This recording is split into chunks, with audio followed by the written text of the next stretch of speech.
Shalom, selamat pagi, Horas. Apa kabar saudara? Semoga baik ya, dan tetaplah semangat di dalam Tuhan kita. Sebelum kita melanjutkan aktivitas, mari kita meluangkan waktu untuk mendengar dan merenungkan firman Tuhan.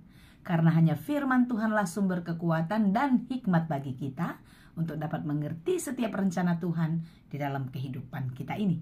Marilah kita berdoa. Ya Allah Bapa yang Maha Baik, kami bersyukur untuk berkat-Mu hari ini bagi kami. Sebagaimana hari-hari yang telah kami lewati, hari ini kami percaya Engkau akan selalu menyertai. Kami mau belajar di dalam firman Tuhan. Terangilah hati dan pikiran kami, mampukan kami untuk mengerti firman-Mu, dan ajari kami untuk menjadi pelaku firman yang setia di dalam kehidupan kami. Terima kasih Tuhan. Di dalam Yesus Kristus kami berdoa. Kasih karunia dan damai sejahtera dari Allah Bapa Tuhan kita dan dari anaknya Tuhan Yesus Kristus dan Roh Kudus menyertai saudara sekalian. Amin. Sebelum saya membacakan ayat renungan kita pada hari ini, mari kita bernyanyi bersama dari buku Inde nomor 656 ayat 1.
Firman Tuhan untuk kita pada hari ini yang ditetapkan menurut Almanak HKBP Rabu 13 November 2024 tertulis dalam kitab Kejadian 45 ayat 24. Dalam bahasa Batak, Sada Musa 45 ayat 24. Saya akan bacakan bagi kita semua. Asa di paborhat ma'akahahanai gabelau nasida. Alainin nado madok nasida. Unang marbadai hamu di tongandalan.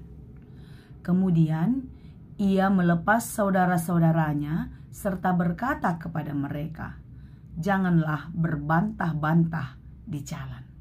Demikianlah pembacaan firman Tuhan. Pajupa di Tanorara. Kita pernah mendengar kalimat itu bukan?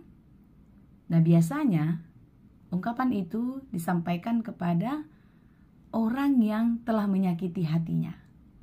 Dan biasanya ini punya hubungan kekerabatan yang dekat. Bisa saudara, bisa hubungan kakak adik bahkan. Jadi jika dikatakan pajupa di Tanorara berarti di kuburan. Tidak ada lagi kemungkinan, tidak ada lagi kesempatan mereka bertemu selama mereka masih hidup. Ini adalah sesuatu hal yang tidak patut untuk kita teladani sebagai orang Kristen. Sebagai pengikut Kristus yang telah diteladankan kasih mengampuni kepada kita. Pajupa di Tanorara atau bertemu di kuburan tidak berlaku bagi Yusuf. Kebencian saudara-saudaranya telah menyakiti hatinya. Dia dijual ke Mesir. Dia dibuang karena rasa dendam, karena rasa cemburu saudara-saudaranya kepada dirinya. Tapi ketika kita mengingat kisah hidup Yusuf, kita terinspirasi kalau Allah ternyata bekerja di dalam segala situasi yang terjadi di dalam kehidupan kita. Yusuf menyadari apa yang dia alami adalah rencana Tuhan. Sehingga dikatakan di dalam Kejadian 45 ayat 4, Yusuf berkata demikian kepada saudara-saudaranya, "Marilah dekat-dekat." Maka mendekatlah mereka. Katanya lagi, "Akulah Yusuf saudaramu yang kamu jual ke Mesir." Pada waktu itu Yusuf telah menjadi kepercayaan Firaun. Dia menguasai harta kerajaan. Dia dipercaya oleh raja untuk mengatur semuanya. Pada waktu itu musim kering, kelaparan di penjuru negeri. Tetapi Mesir tidak mengalaminya karena kerajaan Firaun menuruti apa yang dikatakan oleh Yusuf berdasarkan mimpi raja. Sehingga 7 tahun masa kelimpahan mereka pakai kesempatan itu untuk mengumpulkan bekal makanan mereka. Sampai berlimpah-limpah ruah banyaknya. Dan 7 tahun ke depan mereka harus menghadapi masa kekeringan. Dan ternyata tidak hanya di Mesir, sampai ke Kanaan, di mana Yakub dan saudara-saudaranya tinggal pada waktu itu. Pada masa 2 tahun berlalu, kekeringan telah melanda dan kelaparan itu tak dapat dihindari lagi. Sehingga saudara-saudara Yusuf harus membeli atau mencari makanan ke Mesir. Dan ketika mereka tiba di Mesir, mereka bertemu dengan Yusuf. Betapa terkejutnya, betapa gemetarnya, betapa takutnya mereka menghadapi Yusuf. Jangan-jangan mereka akan dihukum. Jangan-jangan Yusuf sudah menaruh dendam kepada mereka. Ternyata tidak demikian. Seperti yang saya bacakan tadi di ayat 4 itu. Mendekatlah, aku Yusuf saudaramu. Aku Yusuf saudaramu. Artinya, kita ini bukan siapa-siapa. Dekat sekali. Lihatlah saudara. Peristiwa yang terjadi dalam kehidupan Yusuf membuat dia semakin hebat, semakin besar. Dan dia percaya Tuhan bekerja melalui hidupnya. Sehingga dikatakan lagi di dalam ayat 8, "Jadi bukanlah kamu yang menyuruh aku ke sini." Artinya, bukan karena dia dibuang, bukan karena dia dijual, maka Yusuf itu sampai ke Mesir. Tetapi, apa dikatakannya?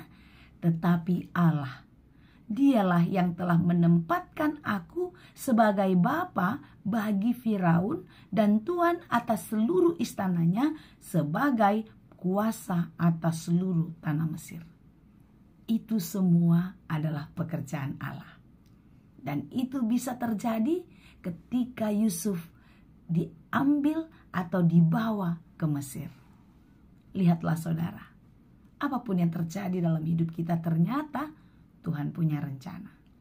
Jika Tuhan mengizinkan kita mengalami kesulitan, jika Tuhan mengizinkan kita mengalami sesuatu hal yang di luar logika kita, mari kita meneladani hidup Yusuf ini. Membiarkan Tuhan yang menjadikan kehendaknya terjadi atas hidup kita. Jangan-jangan Tuhan mau memakai kita seperti Yusuf dipakai oleh Allah. Apapun bisa dikerjakan Tuhan. Melalui hidupmu, hidupku. Kita boleh dipakai seperti apa yang Tuhan mau. Oleh sebab itu saudara, marilah kita membiarkan segala sesuatu yang terjadi dalam hidup kita, di dalam pengaturan, rencana, di dalam set plan Allah. Biarkan Allah yang mengarahkan kehidupan kita seperti apa maunya. Hari ini kita belajar dari kisah hidup Yusuf yang penuh kasih, yang mengampuni. Marilah kita mengasihi dan memberi pengampunan kepada orang yang melukakan hati kita, yang membuat kita kecewa atau bahkan membuat kita marah. Yakinlah saudara, ketika kita mengampuni, ketika kita mengasihi, rencana Tuhan akan cepat terjadi di dalam kehidupan kita. Dan apa yang dikerjakannya melebihi dari ekspektasi kita. Kiranya kita dimampukan ya, Tuhanlah yang menguatkan hatimu untuk tetap menjalani hidup dengan penuh kasih dan mau mengampuni. Tuhan Yesus memberkati. Amin. Terima kasih Tuhan untuk firman-Mu hari ini.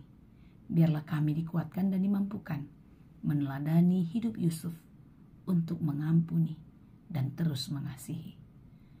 Karena di dalam itulah kami melihat karya besar Tuhan terjadi dalam hidup kami.